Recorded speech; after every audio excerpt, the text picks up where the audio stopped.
Hello दोस्तों, आप सभी का स्वागत है हमारे यूट्यूब चैनल दून कोचिंग पर। तो आज नई क्लास लेके आए हैं परमार वंश की। लास्ट क्लास में पढ़ा था हमने पृथ्वीपति शाह। पृथ्वीपति शाह या पृथ्वी शाह, पृथ्वी शाह, ये पढ़ा था हमने लास्ट क्लास में। और आज पढ़ेंगे हम फतेह शाह, फतेह शाह या फतेहपति शाह, फतेहपति शाह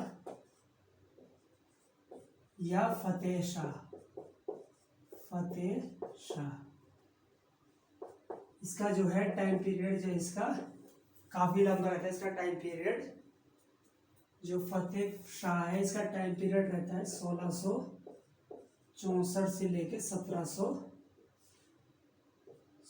तक। इसका टाइम पीरियड रहता है फतेह शाह का। तो फतेह शाह के बारे में देखते हैं। तो इसमें जो है सबसे पहले ये उस समय का उत्तराखंड था। तो ये क्या था? गढ़वाल। ये गढ़वाल क्षेत्र था और ये कुमाऊं क्षेत्र। तो गढ़वाल क्षेत्र में राजा कौन है? फतेह शाह, फतेह शाह। अभी इसका टाइम पीरियड जो है काफी लंबा है। तो यहाँ पर कुमाऊं में अब उस समय राजा एक ही तो राजा रहेगा ही नहीं। तो वहां पर जो है 3-4 अलग अलग राजा रहे उसके टाइम पीरियड में। किसके? फतेह शाह के टाइम पीरियड में। एक तो वही राजा थे जो इससे पहले जो है राज करते थे। किसके टाइम पीरियड में? जो इससे फतेह शाह से पहले कौन थे? पृथ्वीपति शाह थे। उनके टाइम पीरियड में थे बाज बहादुर शाह, बाज बहादुर चंद। ये चंद्रवंश थे। इधर बाज बहादुर चंद थे, एक उघोत चंद थे, बाज बहादुर चंद थे और उघोत चंद थे। और इसके अलावा ज्ञानचंद और जगत चंद। ये जो है 4 राजा रहे किसके? फतेह शाह के टाइम पीरियड में। कहां पर? कुमाऊं में। जो कुमाऊं में रहे ये 4 राजा किसके टाइम पीरियड में? फतेह शाह के टाइम पीरियड में। तो जो फतेह शाह है ये बाज बहादुर चंद है। ये कब तक रहा? ये रहा 1678 तक। ये 1678 तक इसका टाइम पीरियड रहा। और जो उघोत चंद है इसका रहा 1698 तक। और ज्ञानचंद का रहा 1708 तक। और जो जगत चंद इसका रहा 1720 तक। तो ये लास्ट रहा था जो किसके? फतेह शाह के टाइम पीरियड में रहा कुमाऊं में। ये गढ़वाल में कौन है? फतेह शाह है। अब मेन बात यह है कि जो फतेह शाह है ये किसका बेटा था? ये था मानशाह का बेटा। मानशाह का बेटा था। तो मानशाह जो है पृथ्वीपति शाह जो राजा था इससे पहले, उसने अपने बेटे को तो राज्य से निष्कासित कर दिया। और उसका ये पोता था उसका, ये फतेह शाह, उसको राजा बना दिया। अब इसका पोता उस समय छोटा था। तो इसका संरक्षक बने कौन? संरक्षक बने पहले। संरक्षक कौन बने? इसका दादा था इससे पहले जो राजा था पृथ्वी शाह। जो पृथ्वीपति शाह या पृथ्वी शाह जो राजा था इससे पूर्व, वो इसका संरक्षक बना। किसका? फतेह शाह का संरक्षक बना। कौन? पृथ्वी शाह। और जो पृथ्वी शाह है ये कब तक रहा? 1668 तक रहा इसका संरक्षक रहा। फिर इसकी मृत्यु हो जाती है। और इसके बाद एक इसकी संरक्षिका बनती है। संरक्षिका बनती है इसकी। किसकी? फतेह शाह की। अब फतेह शाह की संरक्षिका कौन बनती है? इसकी संरक्षिका बनती है राजमाता कटौची। राजमाता कटौची इसकी संरक्षिका बनती है। किसके बाद? जब पृथ्वीपति शाह की मृत्यु आती है 1668 में। तो उसके बाद इस संरक्षिका कौन बनती है? राजमाता कटौची। और जो फतेह शाह है इसके जो टाइम पीरियड रहता है जो इसका टाइम पीरियड है इसको क्या कहते हैं, इसे परमार वंश का स्वर्णिम काल, परमार वंश का स्वर्णिम काल कहा जाता है। जो इसका टाइम पीरियड रहता है उसे परमार वंश का स्वर्णिम काल कहा जाता है। किसके टाइम पीरियड को, फतेह शाह के टाइम पीरियड को या फतेहपति शाह के टाइम पीरियड को। अब इसमें देखते हैं जो फतेह शाह है इनके टाइम पीरियड में जो एक इधर ये क्षेत्र पड़ता है सिरमौर, ये क्षेत्र पड़ता है सिरमौर, ठीक। अब सिरमौर में देखा था हमने इससे पहले, सिरमौर का राजा कौन था, सिरमौर का राजा था सुभग प्रकाश, इसे रुद्र प्रकाश भी कहा, इस रुद्र प्रकाश भी कहते हैं, सुभग इसका ही नाम है रुद्र प्रकाश भी। और जो ये सिरमौर डिस्ट्रिक्ट है इसके आगे इधर क्या पड़ेगा, इसके आगे पड़ेगा इधर ऊपर जम्मू पड़ेगा, जम्मू कश्मीर पड़ेगा और इधर पंजाब भी पड़ेगा। तो ये इस क्षेत्र में इसके ये एरिया में, ये एरिया है पंजाब का, ये एरिया उस समय पंजाब का।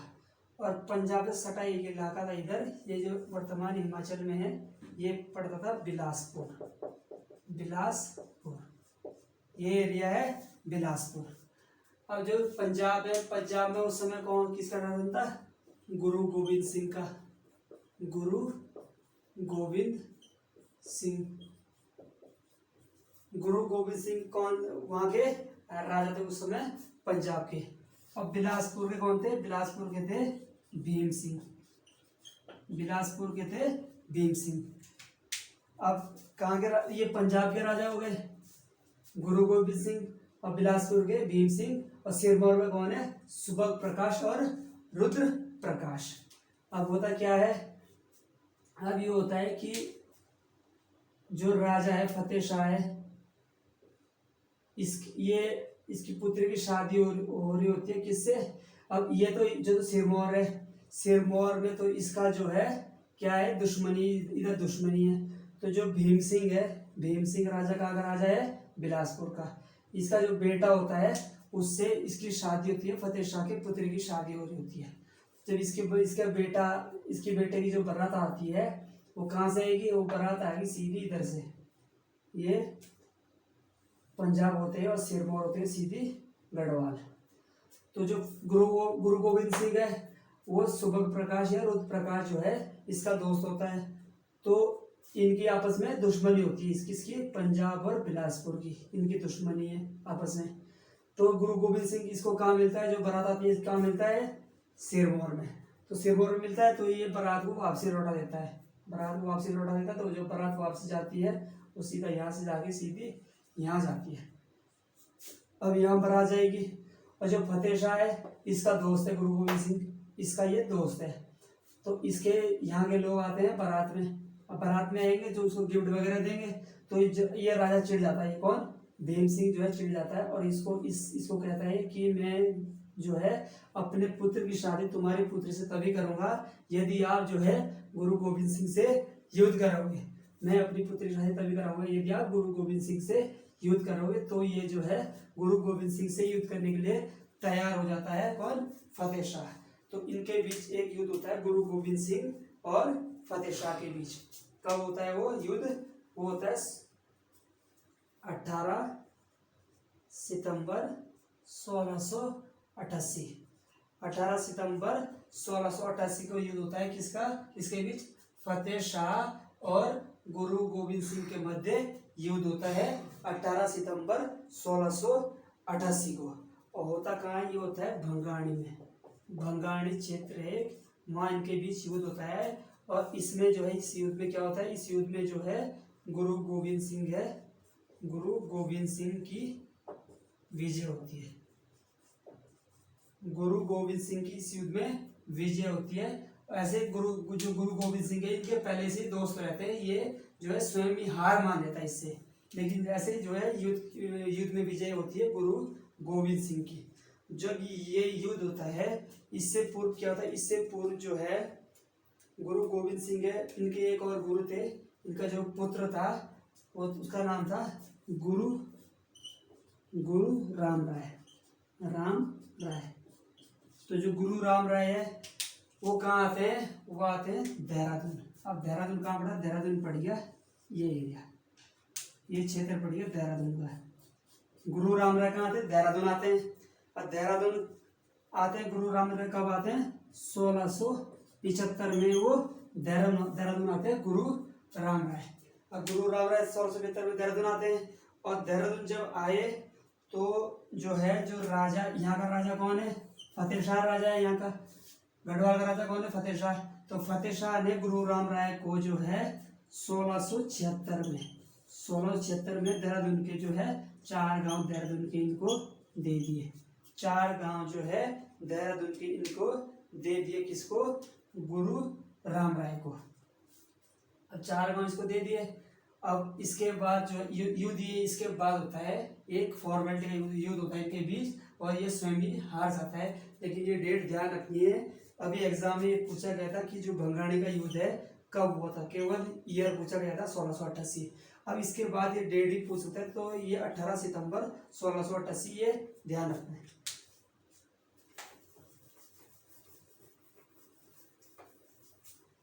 जो गुरु गोविंद सिंह है 1676 में इनको जो है 4 गांव दे दिए, किसने, फतेह शाह ने। अब फतेह शाह ने 4 गांव दे दिए, तो इन्होंने जो क्या क्या करा यहाँ पर, इन्होंने जो है यहाँ पर जो 4 गांव दिए थे, इसमें इन्होंने क्या बना, एक झंडा साहिब की स्थापना की है। जो 4 गांव दिए थे इन्होंने, किसने, गुरु राम राय ने झंडा साहिब की स्थापना की। झंडा साहिब की स्थापना, झंडा साहिब की स्थापना की, झंडा साहिब की स्थापना की किसने, गुरु राम राय ने। ये गुरु राम राय के बारे में देख रहे हैं, गुरु राम राय। गुरु राम राय ने जो है झंडा साहिब की स्थापना की। जो 4 गांव दिए थे, और जो झंडा साहिब की स्थापना कहाँ की, ये की खुड़बुड़ा में। खुड़बुड़ा में जो है झंडा साहिब की स्थापना की गुरु राम राय ने। और इसके बाद जो क्या होता है, इसके बाद जो है जो गुरु राम राय है, इनकी क्या होती है, इनकी मृत्यु आती है।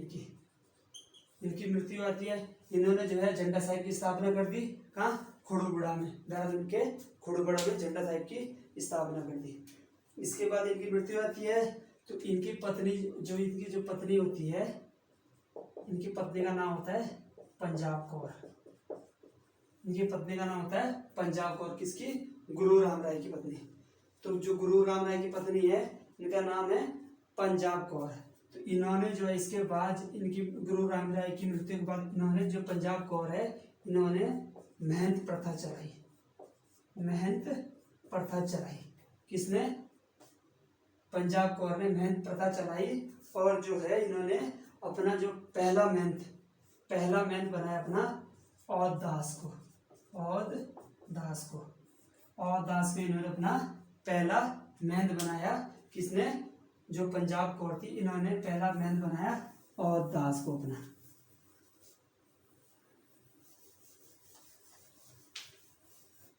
अब पहला महंत बनाया इन्होंने औध दास को। ये जो औध दास थे, ये जो है सबसे प्रिय शिष्य थे किसके, गुरु राम राय के। इसलिए इन्होंने इसको अपना जो है क्या बनाया, महंत बनाया। जो महंत प्रथा चला है, सबसे पहला महंत किसको बना दिया, औध दास को बना दिया। और जो ये पंजाब कौर है, गुरु राम राय की पत्नी, इन्होंने क्या करा, इन्होंने देहरादून में जो है 1699 में झंडा मेला की स्थापना की। झंडा मेला जो वर्तमान में भी लगता आ रहा है, झंडा मेला जो अभी भी लगता है, तो इसकी स्थापना 1699 में किसने की, पंजाब कौर ने। और किसे, ये औध दास भी थे इसमें, तो औध दास पूछेगी तो किसके कहने पर की, पंजाब कौर के कहने पर जो है इसकी स्थापना की, झंडा जी मेले की शुरुआत की। और इसके अलावा 1707 में 1707 में दरबार साहिब की स्थापना की।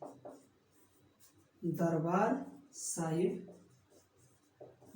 साहिब की स्थापना ही देहरादून में की। दरबार साहिब यानी गुरुद्वारा बनाया, जहाँ पर ये झंडा जी मेला लगता है देहरादून में। ये 1707 में दरबार साहिब की स्थापना होती है। अब महंत पता चला ही, सबसे पहले महंत कौन बने? सबसे पहले महंत बने औरदास, सबसे पहले महंत बने। अब इसके अलावा और देखते हैं।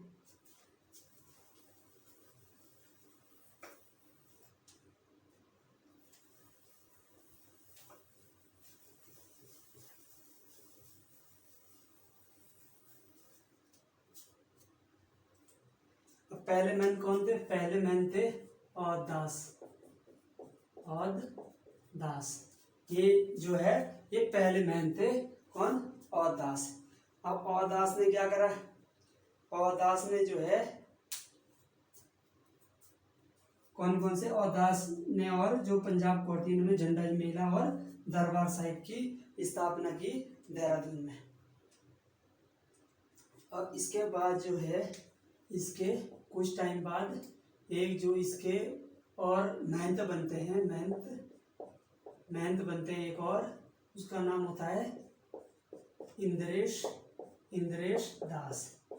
ये एक महंत बनते हैं इंद्रेश दास। ये इसके बाद नहीं होती, इसके औरदास के बाद नहीं होते, इसके कुछ टाइम पीरियड बाद होते हैं इंद्रेश दास। तो इंद्रेश दास ने क्या करा? इंद्रेश दास ने जो है 1952 में इंद्रेश दास ने श्री, जो इनके गुरु थे गुरु राम राय, उनके नाम पर श्री गुरु राम राय एजुकेशन ट्रस्ट की स्थापना की। श्री गुरु राम राय एजुकेशन ट्रस्ट की स्थापना की। किसने की? इंद्रेश दास ने अपने, और जो इनके गुरु थे उनके नाम पर की श्री गुरु राम राय ट्रस्ट की स्थापना। वो जो आज की वर्तमान में देहरादून में है, उत्तराखंड में है, जो SGRR स्कूल है, उसकी स्थापना किसने की थी? इंद्रेश दास ने। कब? 1952 में। और इनके बाद जो इंद्रेश दास है, इसके बाद कौन बनते हैं? महंत कौन बनते हैं? देवेंद्र दास महंत बनते हैं। किसके बाद? इंद्रेश दास के बाद। तो जो इंद्रेश दास थे, इन्होंने जो है, जो गुरु थे गुरु राम राय, उनके नाम पर एजुकेशन ट्रस्ट की स्थापना की थी 1952 में। और इसके बाद जो है, जो महंत ये देवेंद्र दास बनते हैं, इन्होंने सन 2002-3 में इन्होंने, जो इससे पहले महंत थे, इससे पहले महंत कौन थे? इंद्रेश दास थे। इनके नाम पर जो है एक चैरिटी की स्थापना की, हॉस्पिटल चैरिटी की स्थापना की, जो वर्तमान में आज इंद्रेश हॉस्पिटल भी है। उसकी स्थापना किसने की थी? उस चैरिटी की स्थापना किसने की थी? देवेंद्र दास ने की थी। ये हो गए इधर इनकी, जो गुरु राम राय है, इनको जो जमीन दी थी किसने? फतेह शाह ने। इसके बारे में हो गया। अब इसके आगे देखते हैं।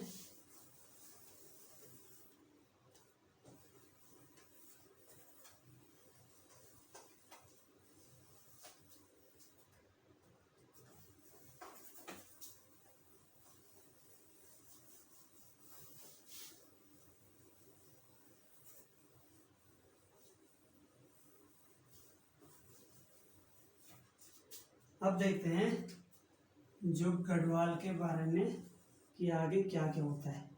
अब ये 4 राजा इधर कौन बने? कहाँ बने? ये बने कुमाऊं के। और गढ़वाल में कौन था? गढ़वाल में था फतेह शाह। ये है फतेह शाह। तो फतेह शाह ने जो है अपने राज्य का विस्तार करा। राज्य का विस्तार कहाँ करा? इधर इसने दापा क्षेत्र जीता। और जो इस साइड जो है, किसको जीता इसने? कुछ एरिया सिरमौर वाला जीता। और इधर इसने पश्चिम में जो है, इसने सहारनपुर तक का एरिया जीता था पश्चिम में। और दिल्ली सल्तनत में इस समय कौन था? औरंगजेब। दिल्ली सल्तनत में औरंगजेब था। अब औरंगजेब जो है, औरंगजेब से जो फतेह शाह है इसके संबंध कैसे होंगे, इसके संबंध अच्छे होंगे कि जो, क्योंकि जो फतेह शाह है वो किसका बेटा है, वो मान शाह का बेटा है, मान शाह का बेटा है। और मान शाह ने ही किसको, सुलेमान शाह को कहाँ पे ले आया था, औरंगजेब के दरबार में ले आया था, औरंगजेब ने उसको मार दिया था। ठीक, तो इससे संबंध इसके अच्छे होंगे, किससे, औरंगजेब से। अब जो फतेह शाह है, फतेह शाह के युद्ध किस किससे होते हैं, इधर जो कुमाऊं के राजा है इनसे इनके भयंकर युद्ध होते हैं। जो कुमाऊं के राजा है उससे इनके भयंकर युद्ध होते हैं। और किससे, 12 वर्षीय युद्ध होते हैं इनके, किससे, कुमाऊं के राजाओं से 12 वर्षीय युद्ध, 12 वर्षीय युद्ध। अब 12 वर्षीय किस किससे हुए, जो ज्ञान, ये उद्योग चंद है इनका इसका टाइम पीरियड है 1698 से लेके 1708 तक, यानी 10 वर्षों तक इसका टाइम पीरियड है। तो 10 वर्षों में इसने 10 बार आक्रमण किया, कहाँ, फतेह शाह गढ़वाल पर 10 बार इसने आक्रमण किया। और 2 बार किसने किया, ज्ञानचंद ने, 2 बार किसने किया, ज्ञानचंद ने किया, टोटल 12 बार आक्रमण किया। तो ये 12 वर्षीय युद्ध जो लड़े गए, किससे लड़े गए, फतेह शाह से लड़े गए। और किसने लड़े, कुमाऊं के राजाओं ने लड़े। और एक टाइम ऐसा आता है कि पहली बार क्या होता है 1709 में, जो है, जो तो ये उगोच चंद है, ये जब युद्ध करता है किससे, फतेह शाह से, तो 10 बार 10 के 10 बार हार जाता है। और ये भी एक बार हार जाता है, लेकिन एक बार ये जीत जाता है, कब, 1709 में। 1709 में जो है, जो ज्ञानचंद है वो जीत जाता है किससे, फतेह शाह से। ज्ञानचंद और फतेह शाह के मध्य युद्ध होता है, फतेह शाह के मध्य युद्ध होता है। और इसमें जो ज्ञानचंद है वो जीत जाता है। और ऐसा जो है गढ़वाल के शासन में पहली बार होता है कि कोई जो राजा है वो किसको हरा दिया, किसी राजा ने गढ़वाल के राजा को हरा दिया पहली बार। और जो है बाहरी राजा है उसका कब्जा हो जाता है, कहाँ, गढ़वाल पर। तो गढ़वाल पर किसका कब्जा हो गया, अब कब्जा हो गया गढ़वाल पर ज्ञानचंद का, ज्ञानचंद का, गढ़वाल पर कब्जा हो गया ज्ञानचंद का, ज्ञानचंद का कब्जा हो गया गढ़वाल पर। तो इसके बाद ज्ञानचंद के बाद कौन राजा बनता है वहां का, जगतचंद, क्योंकि वो केवल 1708 तक ही रहता है। 1708 से ये रहता है 1709 तक, 1709 तक रहता है कौन, ज्ञानचंद। और 1708-9 तक रहता है, ये 9 तक। और ये बन जाता है जो जगतचंद है, ये 1709 से लेके 1720 तक रहता है। 1709 से 1720 तक कौन रहता है, जगतचंद रहता है। अब ज्ञानचंद कहाँ बैठ गया, गढ़वाल श्रीनगर में बैठ गया, क्योंकि इसने जो है किसको पराजित कर दिया, फतेह शाह को पराजित कर दिया। अब ज्ञानचंद की मृत्यु होगी तो उसके बाद कौन बैठ गया वहाँ, जगतचंद, जगतचंद बैठ गया, जगतचंद गढ़वाल का राजा बन गया जगतचंद। अब जगतचंद गढ़वाल का राजा बन गया, तो इसी बीच क्या होता है, जो औरंगजेब है, औरंगजेब वो कहाँ है, वो दिल्ली में है। दिल्ली सल्तनत का राजा कौन है, औरंगजेब है। तो इसने एक कर लगा दिया, गैर मुस्लिमों पर एक कर लगा दिया, उस कर का नाम था जजिया कर। ये गैर मुस्लिमों पर लगने वाला कर था। इसको सबसे पहले किसने लगाया था, एमबीटी ने सबसे पहले, मोहम्मद बिन तुगलक ने सबसे पहले इस कर को लगाया था, जजिया कर को। और ये ऐसा कर था जो गैर मुस्लिमों पर लगता था, और एमबीटी ने लगाया। और फिर जो है अकबर आया, अकबर ने इसको समाप्त कर दिया जजिया कर को। और इसके बाद दोबारा किसने लगाया, औरंगजेब ने इस कर को लगाया, औरंगजेब ने इस कर को लगाया। तो जो राजा फतेह शाह राजा था, इसका जो है एक सेनापति था, वो था पंडित। अब पंडित था तो दिमाग के तेज, इसका सेनापति था एक, उसका नाम था पुरिया नैथानी। इसका सेनापति था पुरिया नैथानी, किसका, फतेह शाह का। तब वो जाता है कहाँ, औरंगजेब दिल्ली दरबार में औरंगजेब के पास, तब बोलता है उसको, तो ये पंडित था, तो इसको जो है औरंगजेब को ये अपनी बातों में लेके अपनी बातों में लाता है, और जो है बोलता है कि गढ़वाल के लिए वो अपना जो है कर है, जजिया कर है, इसको समाप्त कर देता है। किसके थ्रू? औरंगजेब। औरंगजेब राजा है, तो इसने बोल दिया कि यहाँ पर जो है गढ़वाल क्षेत्र है, यहाँ पर जजिया कर नहीं लगेगा, तो वहाँ पर जो है वो समाप्त कर देता है। अब इसके बाद जो पूरी नैथानी है वो कहाँ जाता है? वो जाता है सीधा पहुँच गया श्रीनगर। और श्रीनगर में इस समय कौन है? श्रीनगर में है इस समय जगत चंद। श्रीनगर में इस समय जगत चंद है, क्योंकि किसका शासन है? कुमाऊं के राजा जगत चंद का शासन इस समय वहाँ। तो जाता सीधा पूरी नैथानी किसके पास गया? जगत चंद के पास, सीधा श्रीनगर। और इसको भी वो अपनी बातों में लेकर था कि तुम कहाँ, जो ये छोटा सा राज्य है, किसके गढ़वाल के चक्कर में पड़े हो, तुम तो कहाँ किसके राजा बनने वाले हो? दिल्ली सल्तनत के राजा, पूरे भारत के राजा बनने वाले हो। तो ये बोलता है, अब ये कौन होता है? ये पंडित होता है। तब बोलता है कि इसके लिए मुझे क्या करना पड़ेगा? तो ये बोलता है इसके लिए जो है तुम्हें कोई एक छोटा सा राज्य जीत के जो है किसी पंडित को दान में देना पड़ेगा। तो लास्ट में ये क्या करता है, फिर जो ये राज्य रहता है गढ़वाल राज्य, ये इसको दान में देता है, किसको? पूरी नैथानी को दान में दे देता है, और खुद चल जाता है युद्ध करने। तो इसे पता रहता था, जो पूरी नैथानी है, इसे पता है कि अगर युद्ध करने जाएगा, दिल्ली जाएगा युद्ध करने, तो जो दिल्ली में है मुगल है, ये बहुत भयंकर है, ये तो इसको मार देंगे। तो ये इसको दे देता है, कौन सा? गढ़वाल क्षेत्र इसको दे दिया। गढ़वाल क्षेत्र इसको दे दिया, तो इसने जो है वापसी अपने किसको दे दिया? जो फतेह शाह उसका राजा था, उसको वापसी गढ़वाल का क्षेत्र दे दिया। गढ़वाल क्षेत्र वापसी इसको दे देता है। तो गढ़वाल का राजा वापसी कौन बन गया? फतेह शाह बन गया। तो कब तक रहता है फतेह शाह? 1716 तक राजा रहता है, कहाँ का? गढ़वाल का। और इसके अलावा जो गढ़वाल के राजा हैं, फतेह शाह है, इसके दरबार में उस समय जो नवरत्न भी थे, नवरत्न। अब नवरत्न कौन कौन से थे? कोई चित्रकला से, कोई संगीतकार था, इस टाइप के उसके दरबार में नवरत्न थे।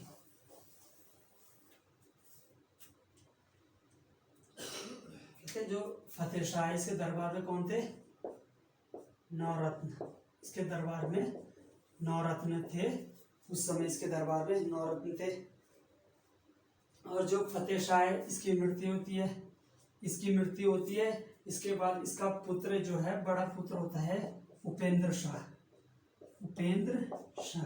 ये इसका बड़ा पुत्र होता है, और उसको जो है राजा बनाया जाता है, कहाँ का? गढ़वाल का राजा बनाया था उपेंद्र शाह को। अब इसकी एज थोड़ी ज्यादा, ये एज इसकी थोड़ी ज्यादा रहती है एज। तो इससे पहले क्या होता है, जो ये फतेह शाह जब इसको राजा बनाते हैं, तो इसको छोटी एज में राजा बनाते हैं, इसको। तो यहाँ पर संरक्षक रहना पड़ता है, ठीक। तो इस वजह से ये बोलते हैं कि जो छोटा होगा उसको राजा बनाना ही नहीं है, थोड़ा ऐसा राजा बनाना है जिसका जो है स्वयं जो है युद्ध करे और सेना का नेतृत्व स्वयं करे।